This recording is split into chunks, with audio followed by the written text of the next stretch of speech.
আমার আর বৃষ্টির মধ্যে কোনো যদি ঝামেলা করার চেষ্টা করিস, তোর কিন্তু খবর আছে। বৃষ্টি, ছবিগুলো দেখবেন না? আসসালামু আলাইকুম প্রিয় দর্শক, স্বাগতম আপনাদের প্রিয় চ্যানেলে। গরিব ঘরের রাজপুত্র নাটকের 10ম পর্বটি ছিল সত্যি টান টান উত্তেজনায় ভরপুর। প্রতিটি দৃশ্য যেন নতুন রহস্যের জন্ম দিচ্ছিল। অনিকের সাজানো মিথ্যার জাল এবার ধীরে ধীরে ছিঁড়ে যেতে শুরু করেছে। রাতুল যখন বৃষ্টির বাবার হাতে অনিক ও মেঘলার বিয়ের ছবিটি তুলে দেয়, তখন থেকেই গল্পে আসে এক বিশাল টার্নিং পয়েন্ট। অনিকের মুখের আত্মবিশ্বাস মুহূর্তেই উধাও হয়ে যায়। কিন্তু প্রশ্ন হচ্ছে, অনিক কি এত সহজে হার মানবে, নাকি আবারও নতুন কোনো চাল চালবে?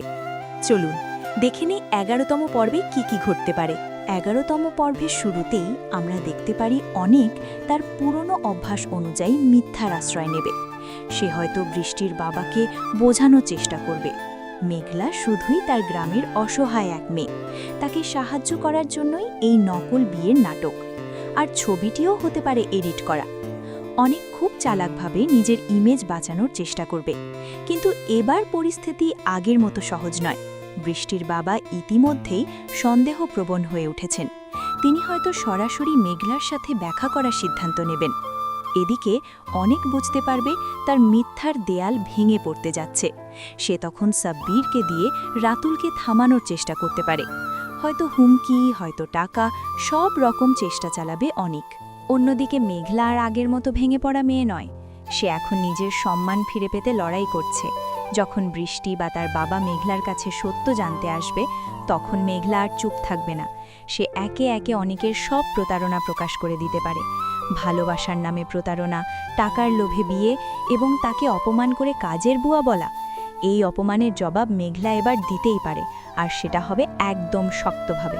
এই দৃশ্যটি হতে পারে পুরো পর্বের সবচেয়ে আবেগঘন মুহূর্ত, যেখানে সত্যের সামনে অনেক একেবারে অসহায় হয়ে পড়বে। 11তম পর্বে আমরা দেখতে পারি অনিকের জীবনের সবচেয়ে বড় ধাক্কা। বৃষ্টির পরিবার যখন পুরো সত্য জেনে যাবে, তখন অনিকের জন্য আর কোনো জায়গা থাকবে না। তাকে বাড়ি থেকে বের করে দেওয়া হতে পারে, বৃষ্টির ভালোবাসা হারাবে, আর সম্পত্তির স্বপ্নও শেষ হয়ে যাবে। রাতুল এবং সাব্বিরের পরিকল্পনা ধীরে ধীরে সফল হতে শুরু করবে।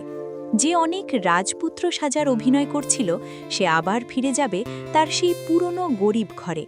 তবে এখানেই কি গল্প শেষ, নাকি শেষ মুহূর্তে অনেক আবার কোনো বড় চাল চালবে? এই প্রশ্নটাই দর্শকদের আগ্রহ আরও বাড়িয়ে দেবে। দর্শক, আপনারা নিশ্চয়ই জানতে চান 11তম পর্বটি কবে আসবে। সাধারণত প্র্যাঙ্কিং এন্টারটেনমেন্ট তাদের নতুন পর্বগুলো 4-5 দিন পর পর আপলোড করে। সেই অনুযায়ী আগামী 3 থেকে 4 দিনের মধ্যেই ইউটিউবে 11তম পর্বটি দেখতে পাওয়ার সম্ভাবনা রয়েছে। অনিকের এই পতন আপনি কতটা দেখতে আগ্রহী? আপনার কি মনে হয় মেঘলার উচিত অনিককে ক্ষমা করা? আপনার মতামত অবশ্যই কমেন্টে জানান। ভিডিওটি ভালো লাগলে লাইক দিন এবং এমন আরও আপডেট পেতে আমাদের চ্যানেলটি সাবস্ক্রাইব করে পাশে থাকুন। আল্লাহ হাফেজ।